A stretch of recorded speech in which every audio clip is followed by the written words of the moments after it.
Alléluia les amis, la famille, peu importe partout vous pouvez me suivre dans le monde. Je suis votre frère. Je vais partager un peu la parole avec vous à cet instant. Nous sommes la nuit de jeudi et vendredi. Donc, on est déjà vendredi, si je peux dire. Donc, on est déjà vendredi parce qu'il est 2h30. 2h30, vendredi 25 février. Vendredi 25 février, 2h30, c'est la nuit. On dit 2h du matin. 2h AM, 2h30. Juste pour partager un peu la parole avec vous, et je vais prendre dans le livre de Philippiens. Philippiens chapitre 2, et je vais lire le verset. Attends, je vais déplacer un peu l'appareil. Si je peux mettre ça. Wait, sorry. Ça peut tomber comme ça. Je veux que ce soit devant moi. Si je peux mettre ça comme ça. I think it's not going to fall down. Je pense que ça va pas tomber comme ça. Ok. Philippiens, je vais partager juste avec vous la parole de Dieu, comme je dis. Donc là, je vais prendre Philippiens chapitre 2. Parler de Jésus-Christ, bien sûr. Donc je suis dans la Bible, la parole de Dieu. Je lis Philippiens chapitre 2. Je vais prendre à partir du verset 5.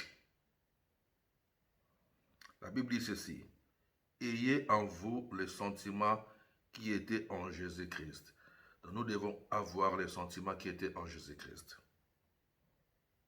Lesquels existant en forme de Dieu, n'a point regardé comme une proie à arracher d'être égal avec Dieu, mais s'est dépouillé lui-même en prenant une forme de serviteur, en devenant semblable aux hommes et ayant paru comme un simple homme. Donc ici, on parle de Jésus-Christ lorsqu'il était sur cette planète, sur la terre. Lorsqu'il fonctionnait, lorsqu'il vivait ici. Il n'a pas regardé sa vie comme étant égale à Dieu. Parce que la Bible dit qu'il est le Fils de Dieu. Dieu était en lui. L'Esprit de Dieu, le Saint-Esprit était en lui. L'Esprit du Créateur était en lui. Et dans les premiers chapitres du livre de Matthieu, je pense dans le verset 23, si ma mémoire est bonne, attends, je vais essayer un peu de voir ça.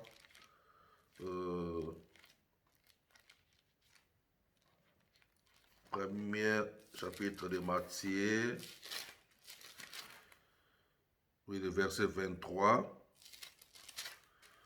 La Bible dit que voici la Vierge sera enceinte, elle enfantera un fils.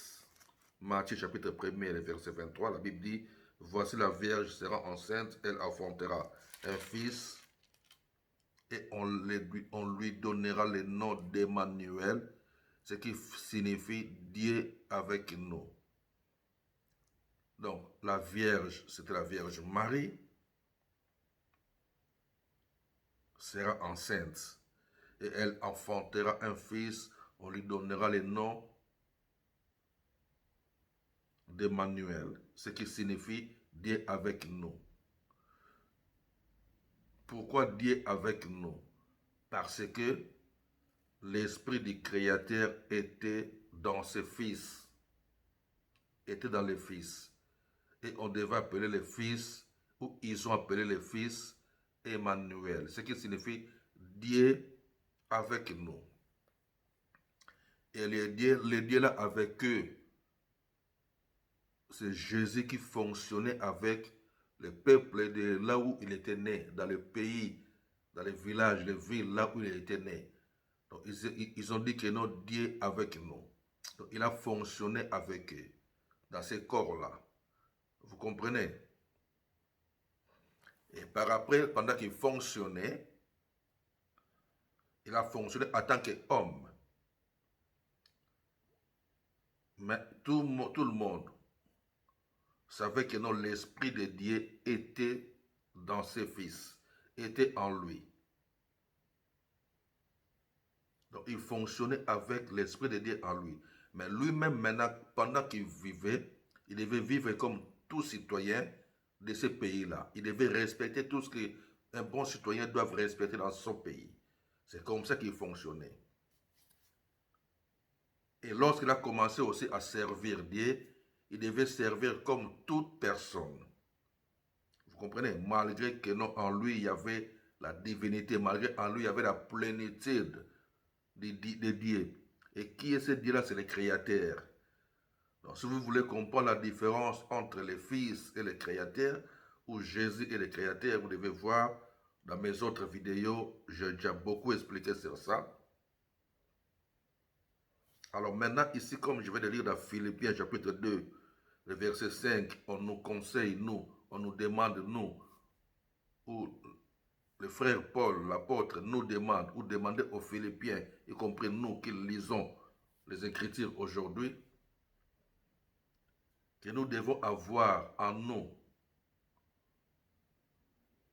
ces sentiments-là qui étaient en Jésus, lesquels existaient en forme de l'homme, lui qui était Dieu,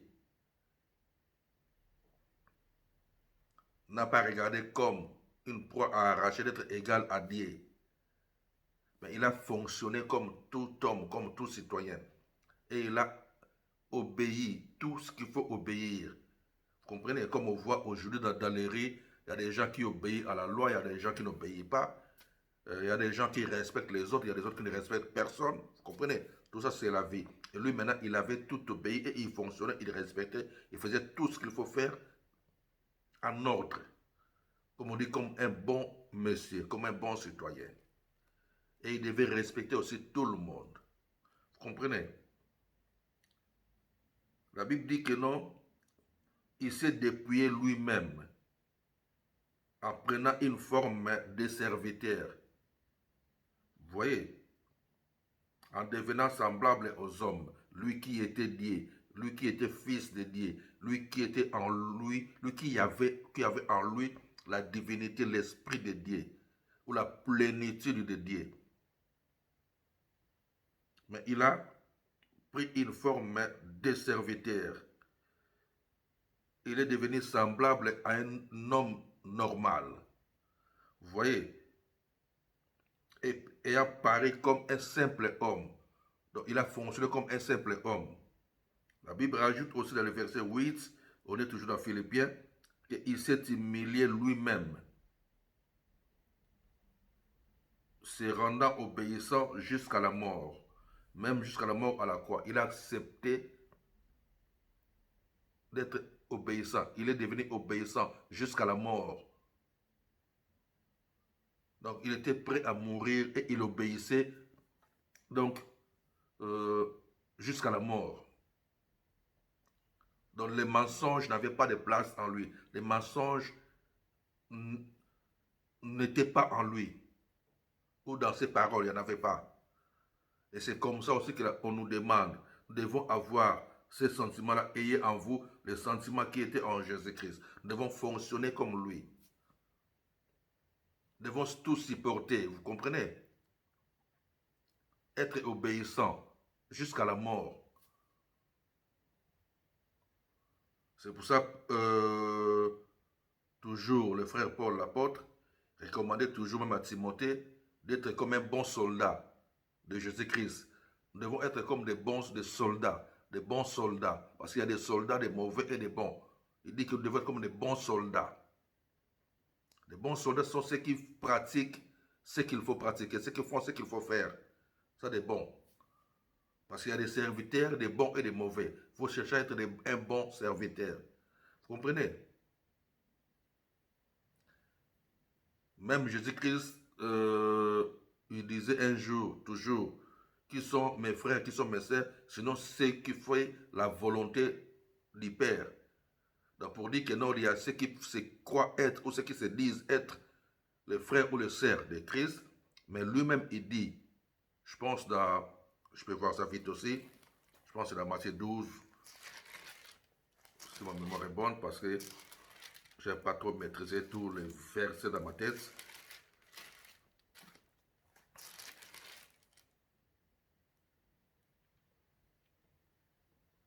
Ok, Matthieu chapitre 12, verset 50. Car quiconque fait la volonté de mon Père qui est dans les cieux, celui-là est mon frère et ma sœur et ma mère. Vous comprenez Matthieu 12, 50. Donc la personne qui fait la volonté du Père, et ce qui est le Père, c'est le Créateur. Là, Jésus, il parle en tant que fils, il parle en tant que serviteur, et il dit que non, qui est mon frère, qui est ma sœur, sinon c'est lui qui fait la volonté de mon Père. Vous comprenez? Et alors maintenant, lui-même, Jésus, là dans Philippiens chapitre 2, les versets que nous lisons, il s'est humilié lui-même.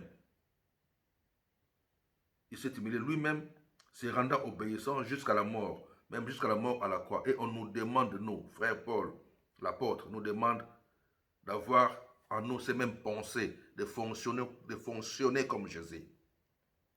C'est pour cela, quelque part encore, ils nous disent d'être ses imitateurs. Nous devons lui imiter. Pourquoi lui, Paul? Parce que lui, il imitait Jésus. Donc, pour dire que nous devons imiter des personnes qui sont en train d'imiter Jésus. Nous ne devons pas imiter tout le monde. Mais nous devons imiter ceux qui marchent dans des bons chemins, ceux qui font ce qu'il faut faire pour la gloire de Dieu. Vous comprenez? C'est pour cela, si nous allons dans Apocalypse chapitre 2, on voit des reproches où l'esprit, le Créateur, fait aux anges qu'on peut appeler des serviteurs de Dieu, parce que ce sont des anges terrestres, et les anges terrestres, ce sont des personnes qui fonctionnent sur cette planète comme nous, qui travaillons pour Dieu sur cette planète. La Bible nous appelle, ou la spiritualité nous appelle des anges terrestres. Vous comprenez? Parce que nous sommes là pour communiquer la pensée de Dieu, et nous sommes là pour faire la volonté de Dieu. Mais dans Apocalypse chapitre 2 maintenant, le verset 1er et les autres versets, je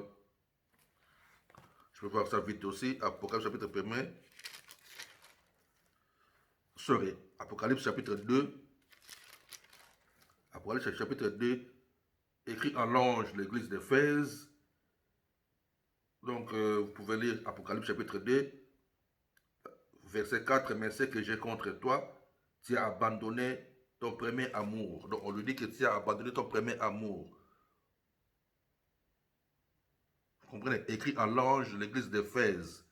L'église d'Éphèse, c'est comme on peut dire écrit à l'ange l'église de Bruxelles. On peut dire écrit à l'ange l'église de Singapour, écrit à l'ange l'église de Barcelone, écrit à l'ange l'église de Varsovie ou de Port-au-Prince, d'Antananarive, vous voyez, de toutes les villes du monde, écrit à l'ange de cette ville qu'il a abandonné son premier amour. Donc ils doivent retourner au premier amour. Ils doivent aimer encore Dieu comme au commencement. Il y a d'autres frères ou d'autres anges qui fonctionnaient bien. Vous pouvez voir dans l'Apocalypse, toujours chapitre 2, verset 8, écrit à l'ange de l'église de Smyrne. Le verset 10, la Bible dit, n'écris rien parce que tu vas souffrir. Voici le diable jettera quelques-uns de vous en prison afin que vous soyez éprouvés et vous aurez une tribulation de 10 jours, tout ça. Que celui qui a des oreilles entende. Vous voyez, donc si vous allez dans le verset 12 aussi, écrit à l'ange, l'église de Pergame, donc répands-toi, donc sinon je viendrai à toi bientôt, ça c'est le verset 16, et vous avez chapitre 3, ainsi de suite. Vous comprenez? Donc c'est pour dire que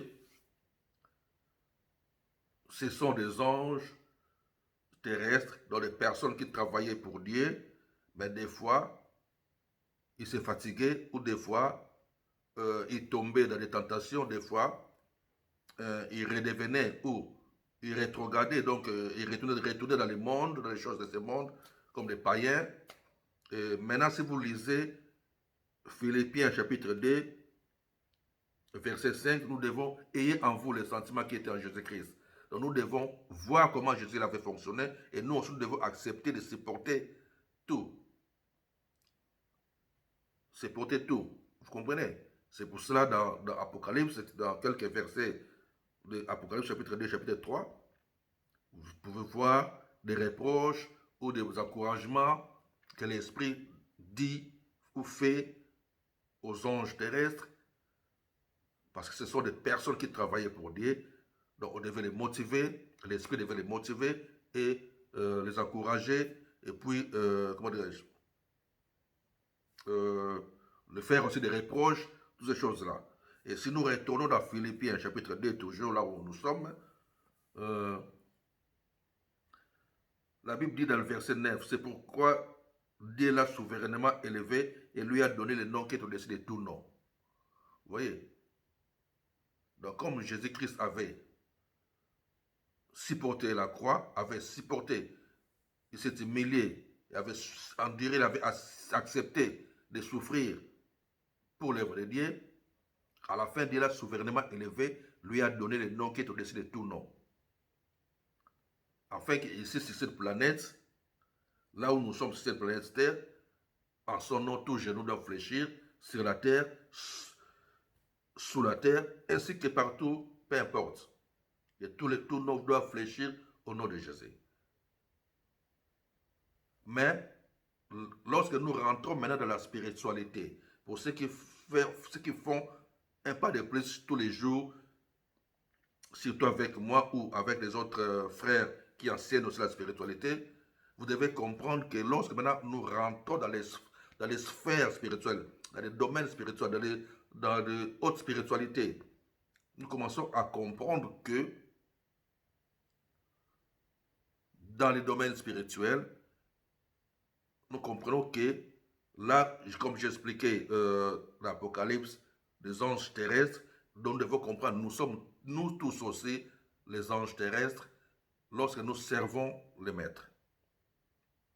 Et nous pouvons utiliser le nom de Jésus-Christ ici, mais lorsque nous rentrons dans le domaine spirituel, on n'utilise pas le nom de Jésus. On parle seulement. On parle et les esprits écoutent. Et ceux qui sont avec nous marchent avec nous. Et ceux qui ne sont pas avec nous, ceux qui sont contre nous, ceux qui ne sont pas avec Dieu, que nous servons, obéissent et fléchissent leurs genoux devant nous. Vous comprenez? Donc ici, nous avons un seul nom. C'est le nom de Jésus-Christ que nous devons proclamer. Mais lorsque nous rentrons dans les sphères spirituelles, on n'utilise pas les noms. On parle seulement. On dit et la chose s'accomplit. On proclame et on crée par la parole. C'est pour cela, si vous lisez l'histoire des 7 filles de Séva, dans l'Acte des Apôtres, les démons disent au fils de Séva, je connais Jésus et je sais qui est Paul, mais vous, qui êtes-vous? Parce que les esprits connaissent qui est qui. Les esprits, c'est qui parle. Est-ce qu'il est avec nous ou il est avec Dieu? Vous comprenez? Parce que les esprits connaissent les positions de tout le monde. Parce que dans la spiritualité, il n'y a rien qui est caché. Tout est ouvert, tout est à découvert et tout est visible. Tout est visible. Donc je connais Jésus et je sais qui est Paul, mais vous, qui êtes-vous? Donc tu ne vas pas dire aux esprits que moi je suis serviteur de Dieu, non. Et ils savent qui est qui. Je connais, ils ont dit, l'Esprit a dit, je connais Jésus et je sais qui est Paul. Mais vous, qui êtes-vous?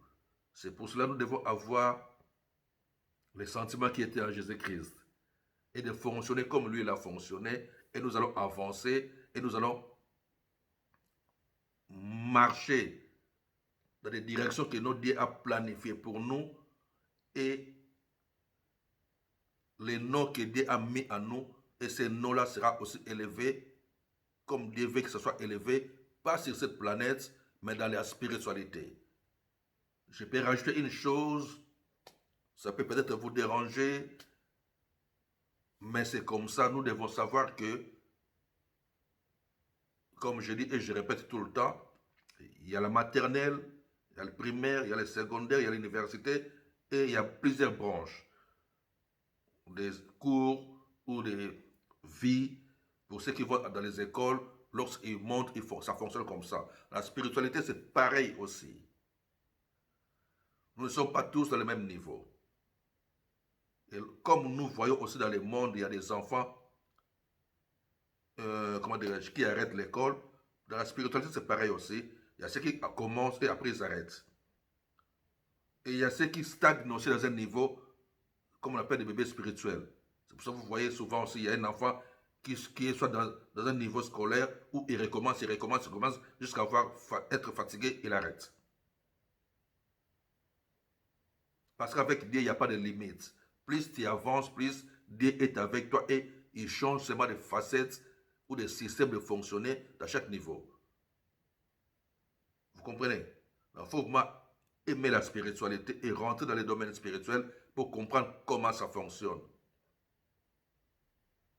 Pour ne pas vous déranger, comme je dis, ceux qui sont dans les domaines occultes, comme on dit, cachés, parce que occulte c'est caché, dans les sciences initiatiques, et ils comprennent bien comment ça fonctionne. Et chacun doit obéir. Vous devez savoir que la parole de Dieu, c'est un livre saint. C'est un livre saint, comme on dit. Ce sont des écrits saints. C'est pour ça qu'on appelle ça la Bible. Sainte, la Sainte Bible. Parce que ce sont des écrits sacrés. Donc, ce n'est pas un roman, mais c'est un livre où il y a des choses sacrées qui sont dedans. Lorsqu'on s'engage dans la vie chrétienne, donc, nous acceptons d'être initiés dans les royaumes célestes en tant que des citoyens célestes. Et nous devons faire un pas toujours en avance pour monter d'un niveau à l'autre. À un moment donné, tu deviendras aussi un enseignant de la spiritualité, tout ça si tu veux, mais pour commencer à enseigner, il faut d'abord aimer toi-même être enseigné. Et tu seras enseigné par qui? Par des personnes qui ont mis tout autour de toi, en esprit et en live comme ça. C'est comme ça. Que Dieu vous bénisse. Donc, je partageais, comme je dis, Philippiens, ici devant moi la Bible. Philippiens chapitre 2. J'avais pris le verset 5 jusqu'au verset 10. J'ai lu quelques versets, je pense, dans Matthieu, chapitre 1er, je pense, et Apocalypse aussi. Que Dieu vous bénisse. Nous sommes ensemble et nous allons continuer de temps en temps. Si un verset, je vais partager toujours avec vous. N'hésitez pas des fois à poser des questions, peut-être inbox pour ceux qui connaissent mes pages Facebook. Vous pouvez poser des questions, inbox, je peux répondre. Bon, quant à YouTube, je mets seulement sur YouTube, mais je ne regarde pas les commentaires, vous comprenez? Donc, s'il y en a, je ne sais pas, parce que je dépose seulement des vidéos et puis je ne regarde pas à la fin. À la fin, je ne regarde pas. Mais je réponds à tous ceux qui m'envoient des messages inbox sur Facebook. Et s'il y a déjà une vidéo, donc je peux seulement diriger la personne à regarder la vidéo pour mieux comprendre. Que Dieu vous bénisse, nous sommes ensemble.